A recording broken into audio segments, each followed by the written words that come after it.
Lucas 12, verso 2 e 3 diz assim: mas nada há encoberto que não haja de ser descoberto, nem oculto que não haja de ser sabido.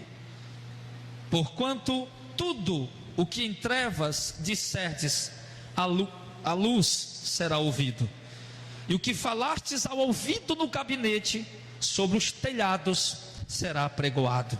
Todo mundo guarda segredo. Há coisas do homem que é só entre ele e Deus. Há coisas da mulher que é só entre ela e Deus. Nem tudo o cônjuge tem conhecimento. Nem tudo que a mulher pensa ou deseja, nem tudo que o homem pensa ou deseja ou fala chega aos ouvidos da sua esposa ou de alguém. Todos nós temos nossos segredos, temos algum segredo.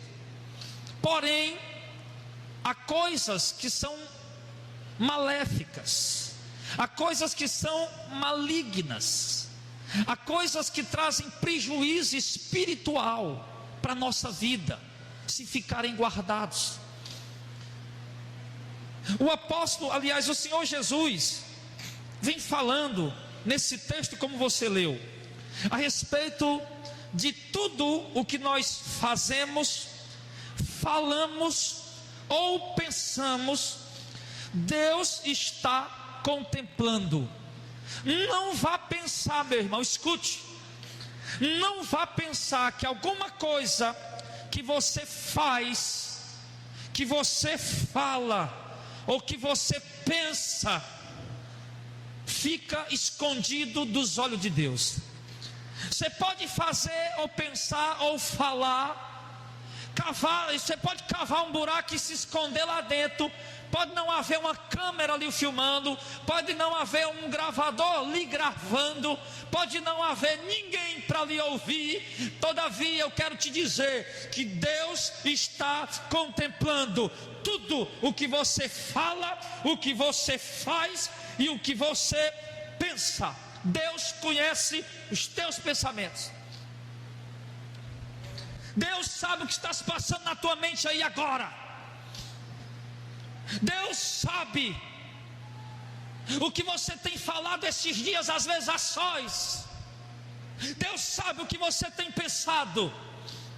O Deus a quem nós servimos, irmãos, é um Deus que conhece tudo. Não vá pensar que o Deus que você serve é um Deus fraco. Não vá pensar que você está aí com a mente toda suja de imoralidade. Não vá pensar que você está aí com a boca toda suja de pornografia, de palavrão.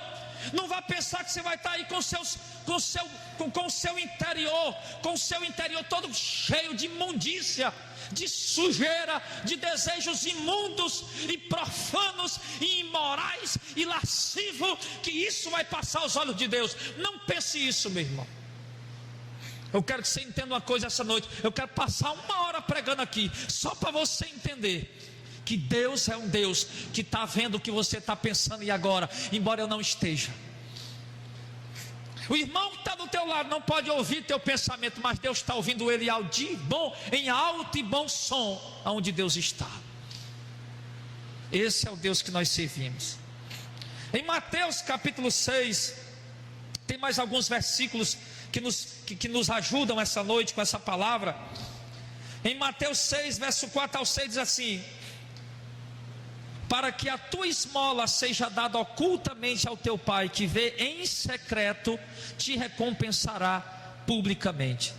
E quando orares, não seja como os hipócritas, pois se comprazem orar em pé nas sinagogas e às esquinas das ruas, para serem vistos pelos homens. Em verdade vos digo que receber o seu galardão. Mas tu, quando orares, entra no teu aposento, fechando a tua porta, ora ao teu pai que vê o que está secreto, e o teu pai que vê o que está secreto te recompensará. Versículo 18 diz: para não parecer aos homens que jejuam, mas sim ao teu pai que está em oculto, e o teu pai que vê o que está em oculto te recompensará.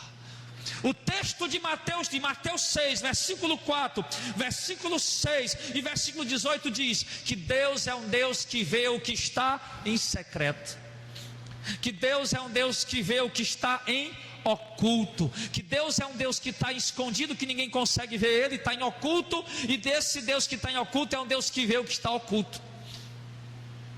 Se as suas obras são boas escondidas, se você dá esmola escondido, Deus vai te recompensar por isso. Ninguém está vendo, mas Deus vai te recompensar. Se você é um crente fervoroso que ora em secreto, ninguém conhece a tua vida de oração, de repente você gasta horas diárias orando, lendo Bíblia, buscando a face de Deus, ninguém sabe, ninguém te recompensa por isso, mas Deus sabe, Deus vai te recompensar. Se você é uma pessoa que dá esmola, que ajuda o pobre, o necessitado, que socorre um irmão que está precisando, que socorre alguém que está precisando, está necessitando, e você faz isso escondido, ninguém está vendo, ninguém te elogia, ninguém te aplaude, mas Deus que vem em secreto te vê e vai te recompensar. Porém, a Bíblia está dizendo claramente que o que é feito em secreto, Deus recompensa. O adultério, por exemplo. O adultério é praticado como, irmão? Como é que é praticado o adultério? Para todo mundo ver? Hã? O adultério é praticado escondido, escondidinho. Mas é uma coisa que Deus está contemplando, que Deus está enxergando, Deus está vendo. Enquanto o camarada está lá no quarto de motel achando que está nas mil maravilhas, Deus está olhando, está contemplando, e Deus está insatisfeito.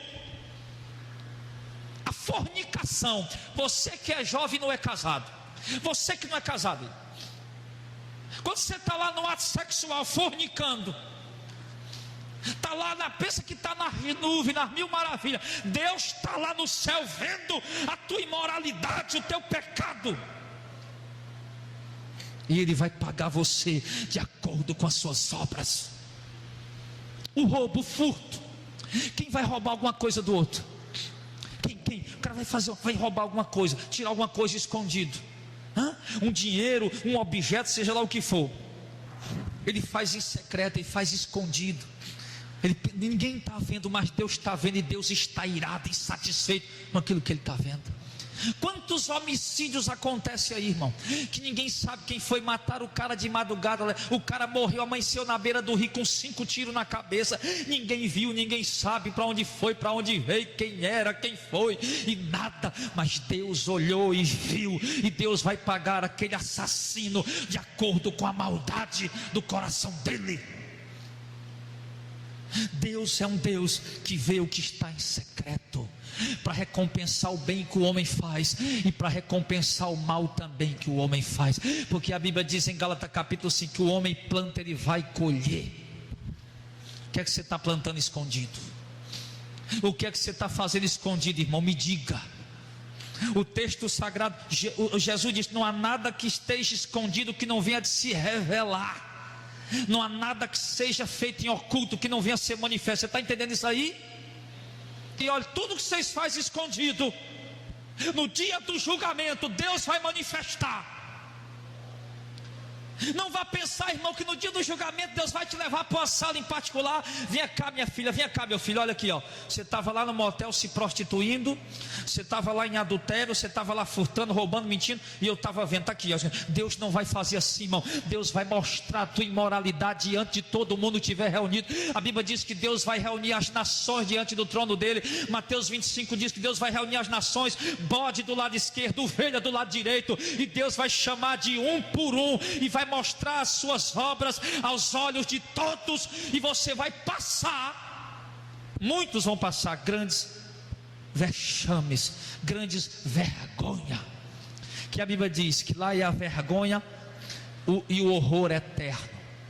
Os homens serão envergonhados. Quem teve obra ruim vai ser envergonhado no dia do julgamento. Pastor que teve em cima de púlpito adulterando, se prostituindo, roubando, mentindo, vai passar vergonha no dia do julgamento. Obreiro que teve aí bonitinho, engravatado, sei lá como, mas diácono, diaconisa, missionário, seja lá o que for, que teve tudo bonitinho fazendo a obra, tiveram mentindo, roubando, se prostituindo, adulterando.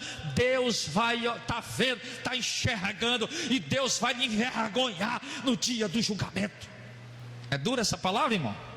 É dura. Agora me diga uma coisa: é melhor ouvir uma palavra dura essa hoje, ou é melhor deixar para o dia do juízo? Não, se quiser eu paro a pregação agora, desliga e nós vamos embora. Eu acho que é melhor ouvir hoje. Eu acho que é melhor ouvir agora, porque ainda vai dar tempo de você se arrepender. Vai dar tempo de você botar esse teu joelho, vai no chão, tua cara no chão aí, dizer: Jesus, eu pequei, eu roubei, eu menti, eu adulterei, eu me prostituí, mas agora eu me arrependo. Não quero mais essa vida, quero viver para ti, quero ser salvo, quero ser livre da condenação. Ainda dá tempo. Foi para isso que você veio aqui hoje. Não foi em vão o tempo que eu dediquei buscando a Deus por essa palavra hoje para você. Deus está vendo que está oculto. Em João 2, João capítulo 2 diz assim, João 2:23, diz assim: e estando ele, Jesus, em Jerusalém pela Páscoa, durante a festa, muitos, vendo os sinais que ele fazia, creram nele. Mas o mesmo Jesus não confiava neles, porque a todos conhecia.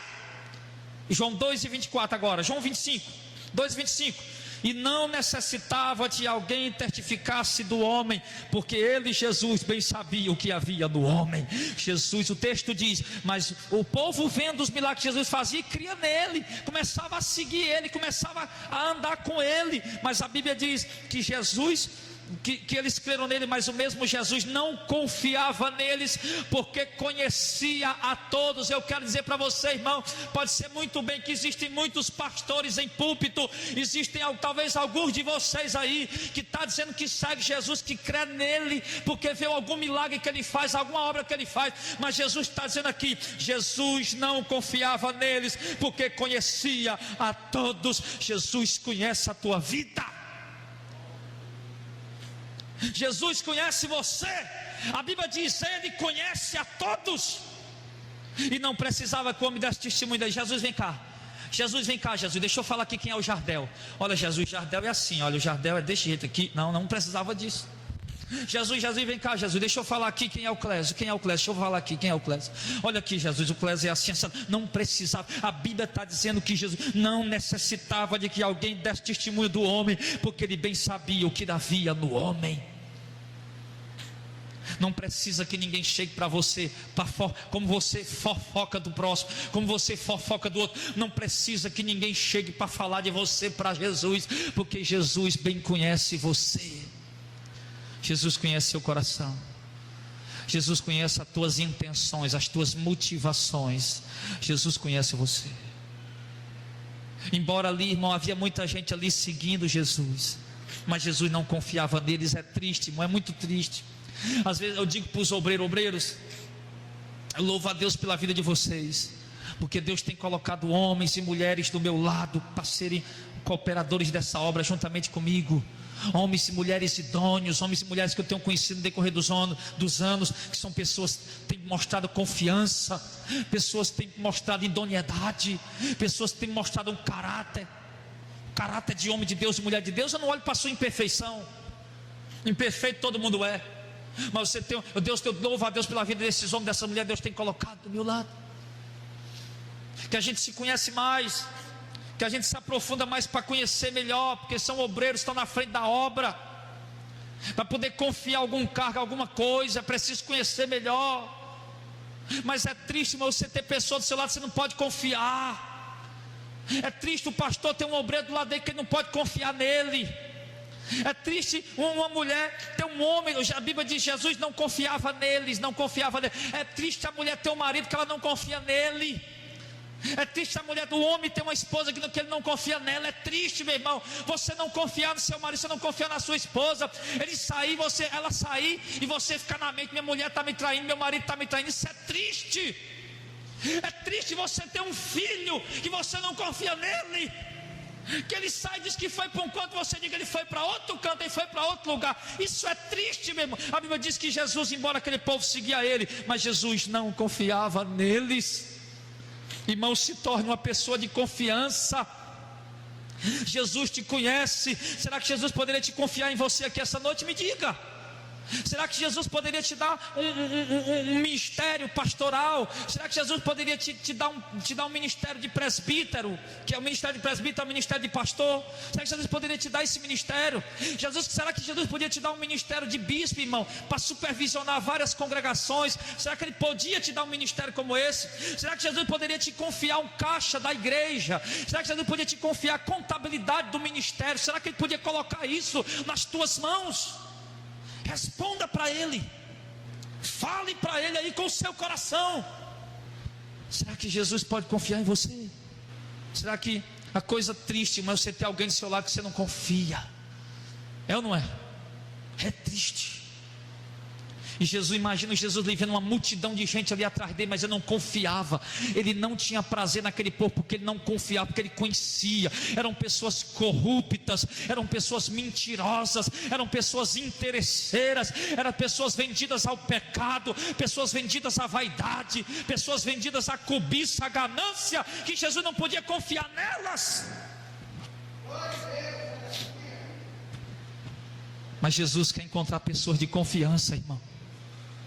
Jesus quer encontrar dentro da igreja dele homens e mulheres de confiança. Deus quer olhar para você e quer ver você uma pessoa de confiança. Se você chegou aqui essa noite, Deus não podia confiar nada em você. Se seu marido não podia confiar em você, porque toda vez que você está sozinha, você fica flertando com os homens. Se sua mulher não podia confiar em você, que toda vez que você está sozinho, você fica flertando com as mulheres. Hoje saia daqui dizendo: minha mulher pode, eu vou ser fiel até embaixo d'água, ela pode me deixar onde for, posso ir aonde vou, mas eu vou honrar minha esposa. É triste o patrão ter que sair da empresa e deixar você no caixa e não ter confiança em você, porque te conhece, não tem confiança, ele vai me roubar. Ou talvez até confiou e você passou a perna no camarada. O camarada foi e se desviou ali alguma coisa. É tristíssimo, isso é triste, isso é algo podre.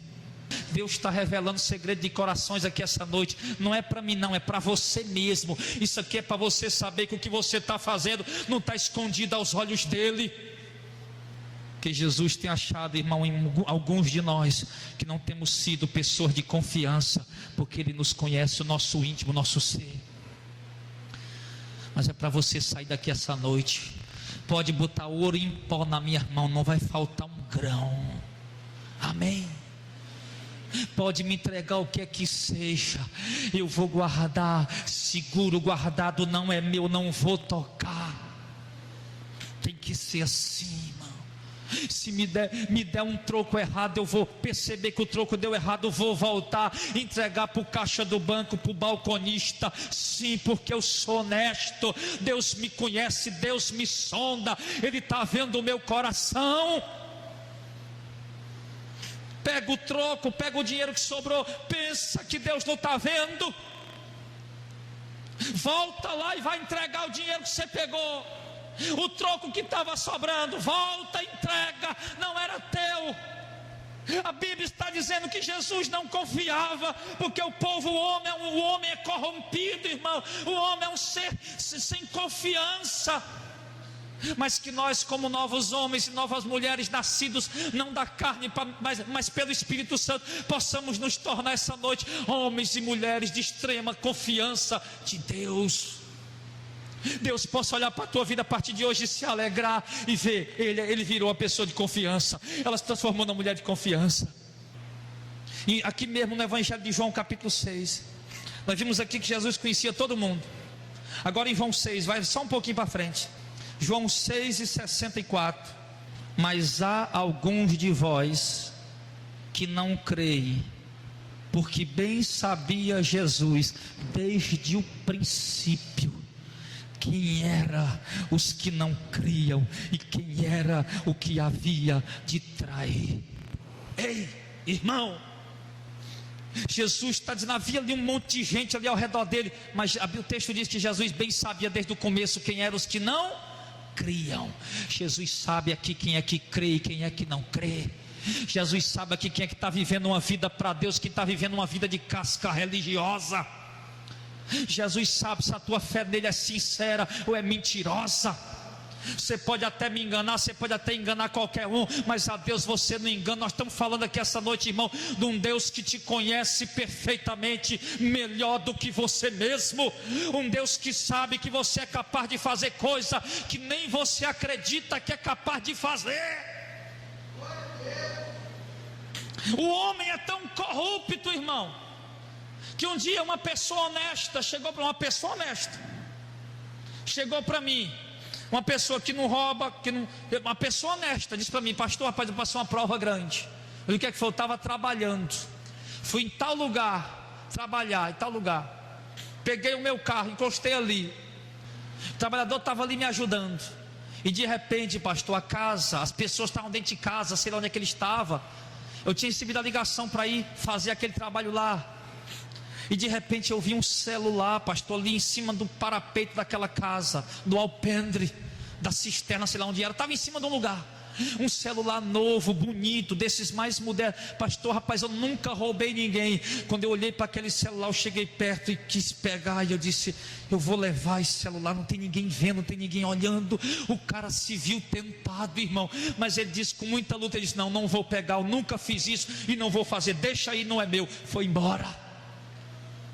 Eu quero dizer a você, irmão, que nós somos seres sujeitos a ser tentados para o mal. Até pessoas honestas estão sujeitas a fazer coisas inconvenientes, erradas, cometerem absurdos. E a Bíblia está dizendo que Jesus bem conhecia desde o princípio quem eram os que não criam. Jesus conhece você. Jesus conhece você, crê ou não. Não adianta você estar na igreja falando em língua, falando em mistério, rodopiando, profetizando, se você não lê Bíblia, meu camarada, se você não tem vida de oração, se você passa o dia falando da vida dos outros. Acho que é por isso que tu fala língua na igreja, que a tua língua é maior do que os outros. Passa o dia falando da vida dos outros, chega na igreja e vai falar língua, porque tem a língua grande. Crente que tem vida de oração, que tem joelho no chão, que tem comunhão com Deus, que anda em santidade, não vive aí com disse-me disse. Jesus conhecia quem era os que não criam desde o princípio. Jesus conhece a sua fé e sabe que alguns de vocês estão aí olhando para mim, mas não creem no que eu tenho pregado. Tenho dedicado a minha vida a pregar um evangelho que gera perturbação, conturbação, perseguição, críticas duras e pesadas. Tenho dedicado minha vida a pregar um evangelho que mais desagrada do que agrada, que mais atrai rejeição para mim do que aplausos. Tenho procurado pregar um evangelho puro, limpo, genuíno, são e verdadeiro, para lhe salvar, o evangelho lhe salvar. Todavia você tem ouvido a pregação, mas você não tem crido naquilo que tenho falado. Talvez algumas vezes você saiu da igreja falando mal de mim, não concorda com o que o pastor pregou hoje. Você conferiu na Bíblia o que eu preguei, como é que você não concorda? Eu por acaso preguei alguma coisa de mim mesmo, ou falei alguma coisa do meu coração, ou pela minha própria capacidade ou inteligência, como é que você não aceita? Você não conferiu na Bíblia o versículo, não trouxe um caderno para anotar o versículo e conferir quando chegasse em casa? Você está aí, alguns estão olhando, então, depois de tempo de caminhada, e ainda não creem no que tem ouvido ser pregado. Jesus conhecia quem eram os que não criam, e desde o princípio ele sabia quem era o que havia de trair. Jesus conhecia quem era o que o havia de trair, de entregar ele, de trair ele. E aquele que traiu Jesus, quem era?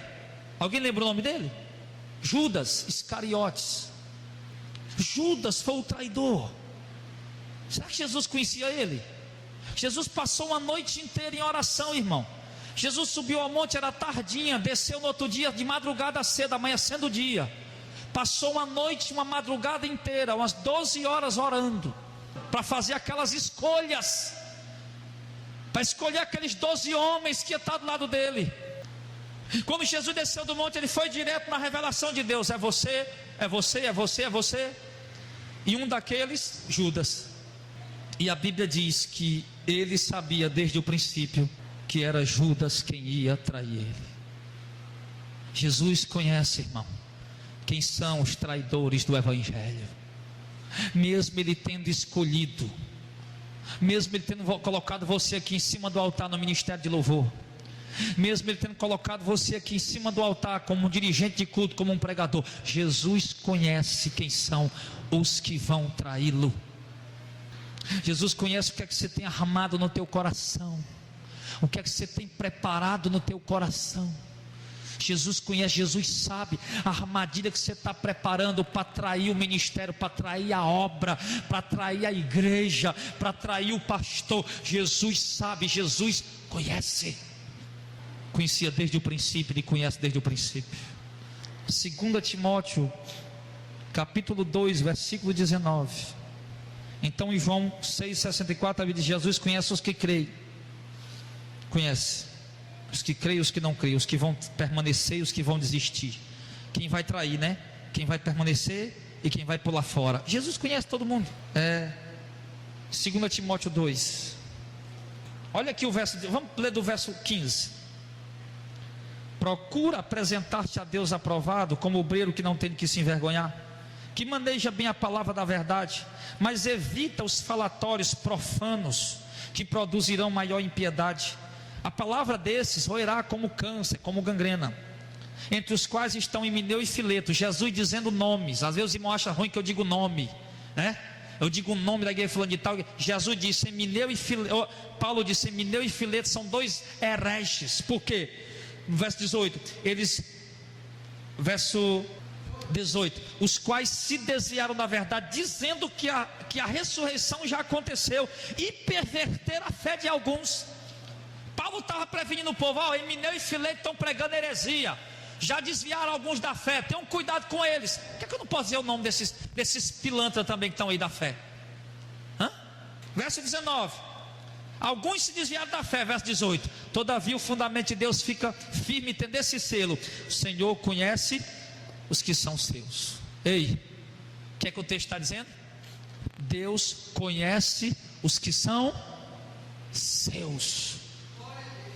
Será que você poderia dizer essa noite: eu pertenço a Deus? Será que você poderia dizer essa noite: eu sou de Deus? Porque a Bíblia está dizendo que o selo de Deus permanece.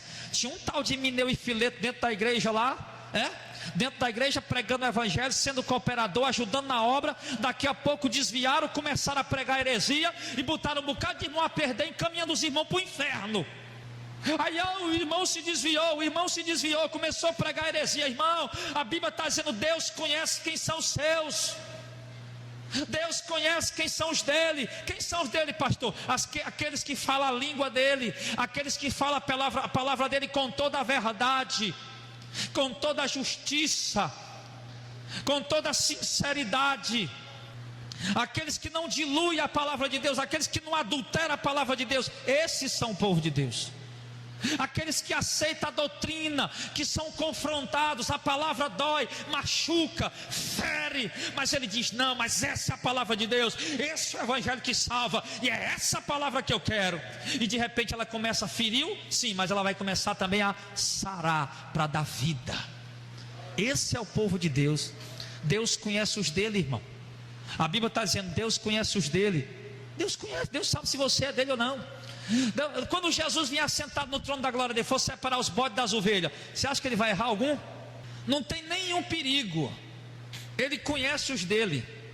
Não tem esse negócio: opa, vá para o inferno, meu camarada, Jesus vai mandar. Não, Jesus, pode olhar direitinho, meu nome está no livro da vida. Olha aí direitinho. Está não, já olhei. Mas tem algum equívoco, Jesus? Eu era pastor da igreja, presbítero, obreiro, sei lá o que for, missionário. Eu era uma ovelha fiel, Jesus. Eu dava o dízimo, dava oferta de 1.000, de 2.000, de 15.000, Jesus. Você era um pecador mentiroso, rapaz. Vá para o inferno, não estou lhe mandando. Jesus conhece os dele, amém? E você poderia ir dizer para ele: eu pertenço a Jesus? Ou não? A Bíblia diz: Deus conhece os dele. E por que é que Deus conhece os dele, irmão? Porque Deus conhece o coração do homem. O homem serve a Deus não é na aparência, é no coração. O homem serve a Deus, irmão, o mover do seu coração, as intenções do seu coração.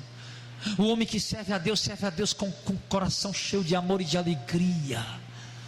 O obreiro que serve a Deus com amor e com alegria. Ele não fica murmurando que tem que limpar a igreja, tem que abrir a igreja. Ele serve a Deus com alegria, com amor, com sinceridade. O missionário, o evangelista, o pregador, o pastor que prega o evangelho, ele não fica pregando murmurando. Ele prega porque ele ama pregar. Ele se alegra em fazer. Ele não faz por dinheiro. Ele não é um mercenário. Deus conhece os dele. E você é dele, você pertence a ele. Ou você está com dúvida agora diante dessa palavra? Se você está com dúvida, irmão, isso pode ser até um bom sinal. Porque de repente você estava enganado, achando aí todo justinho, todo certinho, e de repente você está percebendo agora que você não é de Deus ainda, por causa da vida que você está vivendo. E Deus está nos dando agora uma chance de ser dele. Deus está lhe dando uma chance de mudar. A Bíblia diz: Deus conhece o seu povo.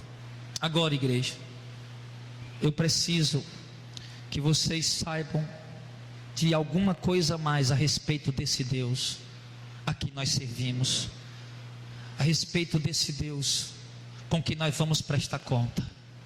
Porque escute uma coisa: é com esse Deus que diz em Lucas 12:23 que não há nada escondido que não venha se revelar. É com esse Deus que você vai prestar conta. É com esse Deus que diz em Mateus 6, do 4 ao 6 e o verso 18, que Ele está em oculto e conhece o que você faz em oculto. É com esse Deus que você vai prestar conta. O que diz em João 2, do 23 ao 25, que Jesus conhecia a todos. É com esse Deus que você vai prestar conta. É diante desse Jesus, cujos olhos dele são como chama de fogo. É esse Jesus que conhece tudo, que você vai prestar conta. Como diz em João 6,64, que Jesus conhecia os que criam, e conhecia quem ia trair ele, porque Jesus conhece os corações. É com ele que você vai prestar conta.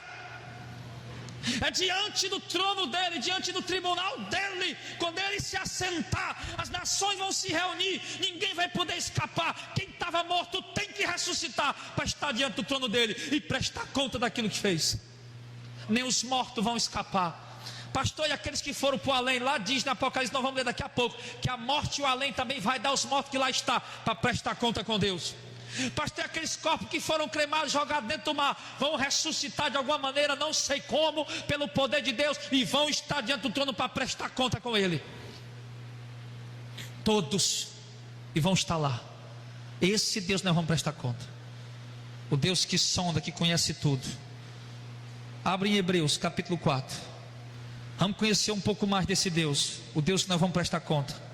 Está disposto? Amém? Já está bom? Já chega não? Vamos mais um pouquinho, né? Vamos concluir a mensagem. Vamos deixar no meio do caminho não. Pode ser que você não queira mais vir aqui na igreja. Aí pelo menos você vai embora com a mensagem completa, né, irmãos? É.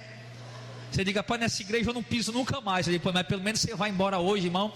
Pode pegar, levando aí 2 malas cheias. Depois até não voltar mais, mas também você não volta, não fica mais inocente. O maior erro da sua vida foi ter entrado aqui essa noite. Na verdade, eu acredito que a maior bênção da tua vida, o maior presente que Deus pode te dar, é você ter entrado aqui essa noite para ouvir essa palavra. Vamos conhecer um pouco mais do Deus que nós vamos prestar conta. Hebreus 4, versículo 12 diz assim: porque a palavra de Deus, preste atenção nisso aí, olha que coisa tremenda.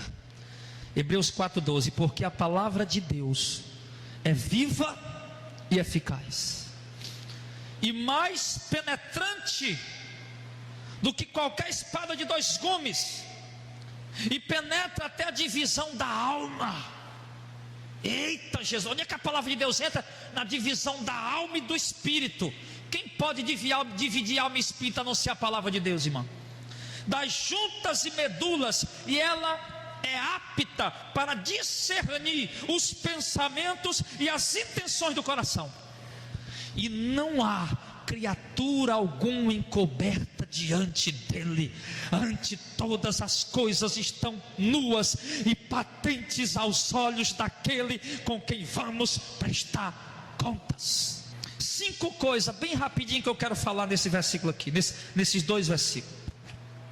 A primeira delas é que Deus penetra até a divisão da alma e do espírito.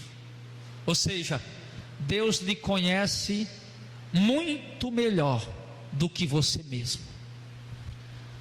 Se Deus penetra até a divisão da alma e do espírito, Ele conhece até o teu desejo antes mesmo de você desejar. Ele conhece o teu pensamento antes mesmo de você pensar. Deus penetra a divisão da alma e do espírito, onde estão as emoções, os desejos, as intenções, os projetos, os sonhos, as vontades, os prazeres, os desejos, as alegrias, as tristezas. Deus penetra lá dentro. Ele está lá dentro, agora mesmo nesse momento, enquanto nós estamos aqui, vocês estão olhando para mim, e eu olhando para vocês, ouvindo essa palavra. Deus está lá dentro do teu espírito, penetrando lá dentro do teu espírito, da tua alma, te sondando, te conhecendo profundamente. Sabe aquelas vezes que você disse: eu vou sair daqui e vou orar com o coração sincero? Chegou em casa, você não orou? Deus já sabia. Sabe quando Pedro disse: Senhor, eu não vou te negar jamais? Jesus disse: você vai me negar 3 vezes. Você vai ver, quando o galo cantar, se você não vai me negar 3 vezes. Ele disse: eu vou morrer por ti, eu brigo por ti, Jesus. E quando foi lá, o galo cantou, estava lá o Pedro negando. E Pedro chorou amargamente, porque Ele penetra no profundo, irmão, no mais íntimo, lá no interior, onde a psicanálise não pode ir, onde a psicologia não pode entrar, onde as sondas que sondam o coração do homem, que fazem aquela sondagem no homem, aqueles exames que a pessoa faz lá dentro, que coloca aquela sonda pelo ânus, ou pela garganta, ou em qualquer lugar. Deus vai mais profundamente, no mais íntimo de você, mais do que qualquer outra coisa. E Deus sabe muito bem que Pedro ia negar Ele, mesmo dizendo que não ia negar. E Deus sabe muito bem que mesmo você está dizendo aí que vai abandonar o pecado, mas você não vai abandonar. Deus sabe disso, Ele conhece. A segunda coisa que o versículo diz, que Ele conhece os pensamentos e as intenções do coração. Os teus pensamentos. Quais são os teus pensamentos? Que você tem ocupado tua mente? Quais são as tuas intenções? Quando você se coloca diante do Facebook, quando você se coloca diante do YouTube, do Instagram, diante do Twitter, quando você se coloca, quando você está... Deus, qual é a tua intenção? Qual é a intenção do teu coração? Está fazendo aquilo. Qual é a intenção do teu coração quando você dá uma oferta para a igreja? Qual é a intenção do teu coração? Quando você ajuda alguém, quando você socorre alguém, quando alguém precisou de você, você está no ponto. Qual era a intenção do teu coração em fazer aquilo?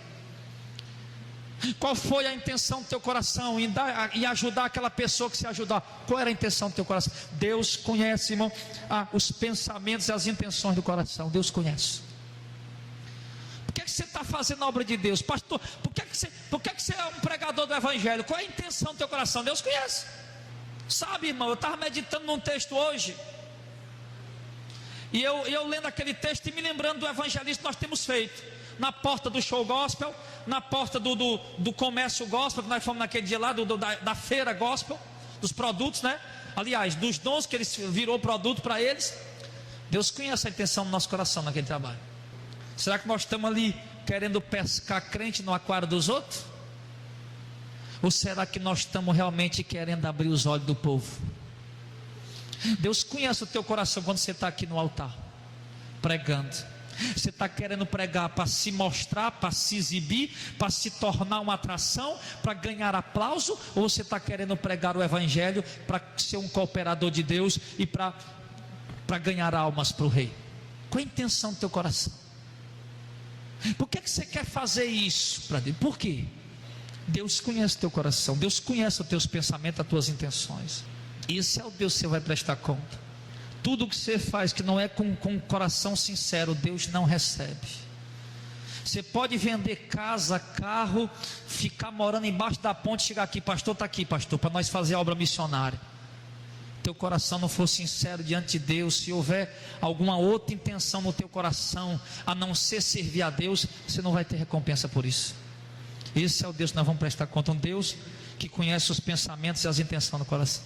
Quantas vezes, irmão, quantas vezes a mente do homem está suja pela pornografia? Quantas vezes os pensamentos estão voltados para o sexo ilícito, pornografia, adultério? Quantas vezes? Quantas vezes? Quantas vezes a intenção do seu coração em fazer alguma coisa, dando em cima de alguma mulher, dando em cima de algum, tentando se aproximar não por amizade, mas com interesse. Deus conhece, Deus sonda, Deus sabe. Por isso é importante, irmão, procurar ter uma mente limpa, uma boa conduta. Terceira coisa que Deus sabe, aliás, que esse Deus tem: não há nada encoberto diante dele. Nada, nada encoberto diante dele. Você fez um negócio mal feito, encoberto? Tem nada encoberto diante dele. Ele diz, o quarto ponto diz que todas as coisas estão nuas aos olhos dele. Nu, descoberto. Está tudo descoberto. O que você está fazendo errado, escondido em algum lugar, é como se estivesse fazendo no meio da rua. Não está todo mundo vendo, mas Deus está vendo, está contemplando. A quinta coisa: tudo está patente aos olhos dele. O que significa a palavra patente? Patente significa aberto. Tudo está aberto aos olhos de Deus. Ele vê tudo. Tudo é acessível. Patente significa acessível. Ele tem acesso a tudo. Ele contempla tudo. Ele vê tudo. Ele tem acesso a todos os lugares, a tudo. Tudo é acessível a ele. O que mais? Que a palavra patente significa evidente. Evidente, ou seja, não há dúvidas. Para Deus não há dúvida da tua obra, quer seja boa ou má. Para Deus não tem dúvida da tua conduta, do teu comportamento. A palavra evidente significa isso. Não precisa de provas. É tão evidente, está tão na cara, é tão claro, que se entende prontamente. Não precisa se explicar, é claro o que eu estou dizendo. Então a Bíblia diz que para Deus tudo está muito claro aos olhos dele. Deus está vendo tudo. Deus está contemplando. É preciso, irmão, você criar temor no seu coração. É preciso você sair daqui essa noite, irmão, arrependido. É preciso você lutar para mudar os teus pensamentos, os teus desejos. Como é que você consegue? Pastor, não consigo. Eu vou te ensinar como é que você consegue, porque eu sei realmente que a luta é grande para isso, é ou não é? Mudar pensamento, mudar desejo, intenção, mudar as coisas que estão dentro de nós, as ideias, pensamento, desejos, visão, projetos, sonhos, tudo isso pode mudar. No momento em que você mudar o que você está assistindo, no momento em que você mudar o que você está ouvindo, no momento em que você mudar o que você, sim, está assistindo nas televisões. Se você desligar mais a televisão e ler mais a Bíblia, isso vai te ajudar a mudar os pensamentos. Se você desligar mais a televisão e der mais ouvido à palavra de Deus, isso vai ajudar a mudar o teu coração. Irmão, os olhos são a janela da alma. Jesus disse que se os seus olhos forem bons, seu corpo será luminoso, mas se forem maus, teu corpo estará em trevas. O que você vê vai entrando dentro de você e vai entrando na tua mente, no teu coração. Vira pensamento, vira desejo, vira intenção. O que é que você tem ocupado os teus olhos diariamente? O que você ouve entra dentro do teu coração. Vira ideias, vira convicções, vira projetos. O que você ouve tem um poder de mudar forjar o teu caráter, forjar a tua personalidade. Então, se você ouvir, dedicar e ouvir bastante a genuína palavra, isso vai ajudar a mudar o teu caráter. Você entendeu? Amém? Tem que explicar o que é que ajuda a mudar, né? Não adianta também só falar e não dar solução. A solução é essa. Isso vai lhe ajudar. Agora, nós vivemos numa geração, irmão, que eu estava falando outro dia, olha, a palavra de Deus nos manda andar em espírito de oração. O povo hoje anda em espírito de Facebook. Eu tenho observado uma coisa: o pessoal levanta de manhã cedo com o Facebook ligado, já está ligado no celular. O cara vai para a parada do ônibus, ele tira uma foto, na parada do ônibus, todo mundo bota lá, joga. Se o cara entra no ônibus, o busão está lotado, está lá aquela tribulação, tira uma foto lá, opa, do busão, joga no Facebook. O que o cara vai fazer, se ele está almoçando, se ele está jantando, se ele está sentando, vendo a lua, alguma coisa, tira uma foto e joga no Facebook. O povo não quer mais andar em espírito de oração, irmão, está andando em espírito de Facebook. Joga o celular por um celular peba, meu irmão. Se você não está conseguindo se libertar desse troço, desse vício de Facebook, vício, irmão, não é só fumar e beber, tudo que você faz que lhe domina é vício, e o Facebook tem dominado a vida de muitos. É preciso uma mudança hoje na tua vida, amém, irmão? Assim são os nossos segredos diante de Deus, e Deus vai julgá-los. Para concluir, vamos abrir Romanos 12:16. Olha que texto extraordinário, olha aqui, que texto extraordinário. Paulo vem falando aqui do que está no coração do homem, se o homem obedece a Deus ou não, se o homem vive uma vida justa e reta diante de Deus ou não. E ele diz que isso vai fazer a diferença para acusar ou para defender aquele homem, aquela pessoa, você, no dia do julgamento. Olha o que diz no verso 16: no dia em que Deus há de julgar os segredos dos homens por Jesus Cristo, segundo o meu evangelho. No dia, olha, preste atenção o que Paulo está dizendo. No dia em que Deus há de julgar o quê? Os segredos. Deus vai julgar o que, irmão? Os segredos de quem? Dos homens. Eu preciso confessar os meus segredos. Você precisa confessar os seus segredos. Segredo não confessado é segredo que vai trazer condenação para você. Segredo confessado é segredo perdoado. E aí? Deus está dizendo aqui, Deus vai julgar o segredo, um dia Deus vai julgar o segredo dos homens por Jesus Cristo, segundo o meu evangelho. O que Paulo está dizendo? Segundo o evangelho que eu prego, se vocês estão obedecendo ele ou não, se vocês estão seguindo o evangelho ou não, é assim que Deus vai julgar os homens, de acordo com o evangelho. Se você está seguindo o evangelho, amém. Se você não está seguindo o evangelho, você está perdido, meu irmão. Deus vai julgar o segredo dos homens. O que é que você tem guardado dentro de você, irmão? Tem coração de pessoas, irmão, que se abrir, você sente a caatinga, o mau cheiro, o odor, da podridão, sim, a distância de tanta coisa ruim que está guardado dentro de você. Você precisa confessar, se arrepender e se converter e deixar. Você precisa disso. Deus está te dando a chance, Deus está te dando uma oportunidade hoje. Deus está dizendo para você, filho, eu vou julgar o segredo do teu coração naquele dia. Se arrepende, se converte e muda. Deus está falando isso. Deus vai julgar um dia. Deus vai julgar o segredo do teu coração por meio de Jesus Cristo. Saiba disso. Saiba. Você acha que ninguém está vendo? Deus, você não vai prestar conta com o homem, não, irmão. Você não vai prestar conta comigo, não, meu filho. Deus conhece os teus segredos. Deus, o dia está marcado em que Deus vai julgar o segredo dos corações. Um dia. Isso é sério, irmão? É sério.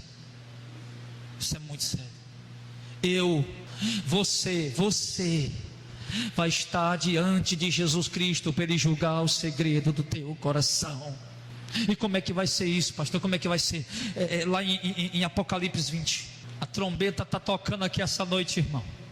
O amor de Deus está sendo derramado hoje aqui para nós. Deus está dando uma chance. Deus jogou uma corda de escape hoje para nós. Deus estendeu a mão para nós hoje. Deus viu muitos de nós vivendo uma vida de hipocrisia, mostrando uma coisa na aparência, o coração outra. E o Deus que conhece o coração viu a necessidade que essa palavra fosse pregada. Por isso Ele lhe trouxe aqui hoje, porque Deus quer te dar uma chance. Você pode dizer, eu apanhei muito nessa mensagem. Apanhou não, meu irmão. Saia dizendo, meu Deus, como o Senhor me ama, em ter me mostrado o meu erro, em ter revelado o meu coração. O pastor não sabia de nada, ele não sabe de nada, e ter pregado isso, foi Deus que falou comigo. Vá para casa hoje entendendo isso. Deus esteve aqui falando com você através da palavra dele. Não foi o pastor, foi o homem, foi aquele que sonda o teu coração, foi aquele que conhece o teu pecado, foi aquele que conhece tua mente suja, tua mente podre, contaminada, gananciosa. Projetos, pensamento, ganância. Deus está vendo isso e Deus está triste com a tua vida. Você não se preocupa com ninguém, não está preocupado com ninguém, quer ajudar ninguém, é o teu ventre, é eu, ganha, quer saber de ganhar, acumular, juntar, não dá um pão seco, um miserável de um pobre que passa no meio da rua passando necessidade, não, porque vai faltar não, miserável. Apocalipse 20 verso 11, lê aí, olha como é que vai ser julgado o segredo dos corações, olha que coisa forte aqui, irmão. Apocalipse 20 verso 11, e vi um grande trono branco, e o que estava sentado sobre ele, de cuja presença fugiu a terra e o céu, e não se achou lugar para eles. Olha aí, primeira coisa, um grande trono branco, Jesus sentado nele, a terra e o céu, opa, o Rei da Glória vai se manifestar, o céu e a terra desaparecem diante dele. Verso 12, e vi os mortos, grandes e pequeno. Grande e pequeno quer dizer rico, pobre, estrangeiro, nacional, não importa, etnia, não importa, religioso, não importa, estuprador, assassino, certinho, religioso, vida regrada, está lá. E vi os mortos, grandes e pequenos, que estavam diante do trono. O camarada chega diante do juiz, o cara se treme todo. O cara passa a semana, sabe que vai para diante do juiz essa semana, passa a semana com dor de barriga, tomando Imosec e Buscopan, para poder chegar diante do juiz todo se tremendo, que dirá diante do trono de Deus. Vamos ler junto para nós entender. E abriram-se os livros. Aí ele está dizendo o que? Os livros. Olha, presta atenção. Ele está falando que vão se abrir livros, alguns livros, não é apenas um livro, alguns livros. E abriu outro livro, agora é um livro, que é o livro da vida. Olha a diferença. Existem alguns livros e existe também um livro em especial. Você vai entender por quê. E os mortos foram julgados pelas coisas que estavam escritas nos livros segundo as suas obras. Esses livros, que é conhecido por alguns teólogos, eles usam uma linguagem simples para descrever como sendo o livro da culpa. Ele está dizendo aqui, o anjo está dizendo para João, ele teve essa revelação, dizendo que os mortos foram julgados pelas coisas que estavam escritas nos livros, de acordo com as suas obras. A sua vida está escrita em livros diante de Deus. Diante de Deus, o texto está dizendo, foram abertos livros nos céus, contendo a história da tua vida. E os mortos foram julgados pelas coisas que estavam escritas neles. Só tem duas pessoas apenas que sabem o que está escrito nesse livro. Um é você e o outro é Deus. O que é que Deus vai ler lá diante do povo que vai estar lá diante do trono? O que é que os anjos vão ler? Abra aí o livro de fulano de tal, abra aí o livro do Aloysio, abra aí o livro do João, abra aí, traga aqui o livro do João, é a hora dele ser julgado, traga aí. Vai ser julgado de acordo com o que está escrito nos livros, meu irmão. A coisa é séria. Deus não vai condenar ninguém injustamente. Todo mundo que for para o inferno, pode ser aquela velhinha bem boazinha que senta ali toda tarde e não faz mal a ninguém. Se Deus jogar ela no inferno, Deus é justo em fazer isso. Ninguém vai poder dizer nada. Deus não vai condenar ninguém injustamente. Você acha que Deus vai condenar alguém injustamente? Vai nada. Foram escritos de acordo que foram julgados de acordo com as coisas que estavam escritas nos livros segundo as suas obras. Deu o mar. Tomara que eu morra logo para não ser julgado. Deu o mar, os mortos que nele havia. A morte e o inferno deram os mortos que nele havia, e foram julgados cada um segundo as suas obras. A morte e o inferno foi jogado no lago de fogo. Esta é a segunda morte. E aquele que não foi achado escrito no livro da vida também foi jogado no lago de fogo. E o que é o lago de fogo, pastor? Apocalipse 20 verso 10. O diabo que os enganava foi lançado no lago de fogo e enxofre, onde está a besta e o falso profeta. De dia e de noite serão atormentados para todo sempre. O lago de fogo, irmão, é um lugar de tormento para toda a eternidade, onde o homem nunca mais terá sossego. Enquanto os que creram em Jesus, se converteram ao Evangelho, sofreram para viver, para praticar a palavra, sofreram para renunciar às suas vidas, sofreram, pagaram o preço, mas viveram o Evangelho, porque Cristo pagou o preço da tua salvação. Esses vão entrar no reino de Deus. Os que viveram uma vida carnal, sujo, contaminados, casca de crente, aparência certinha, coração contaminado, imundo, sujo, cheio de ódio, mágoa, ressentimento, tudo que não presta, corrupção, mentira, inveja, vaidade, orgulho, soberba, arrogância, prepotência, altivez, tudo que não presta, serão julgados e serão condenados no lago de fogo e enxofre, onde estará o diabo, o falso profeta e a besta, e vão ser atormentados de dia e de noite para toda a eternidade, nunca mais terá fim. Esse será o julgamento. Eu lhe dou um conselho essa noite, irmão. A Bíblia diz: confessai os vossos pecados, Ele é fiel e justo para perdoar os pecados e nos purificar de toda injustiça. Não adianta você sair do seu lugar e levantar a mão e vir na frente: pastor, e por mim eu quero ser um crente. Não adianta você fazer isso, se você não faz isso de todo o seu coração, para ser um homem, uma mulher fiel a Deus. Não adianta. O simples fato de você sair daí e vir aqui para receber uma oração não vai significar nada se você não se arrepender e não mudar a sua vida, não andar de acordo com o que o Evangelho ensina. Não vai mudar nada, nada. A Bíblia está falando essa noite, irmão, que o Deus a quem nós servimos, o Deus de toda a terra, é um Deus que conhece tudo, um Deus que sabe tudo da vida de cada ser humano que permeia essa terra.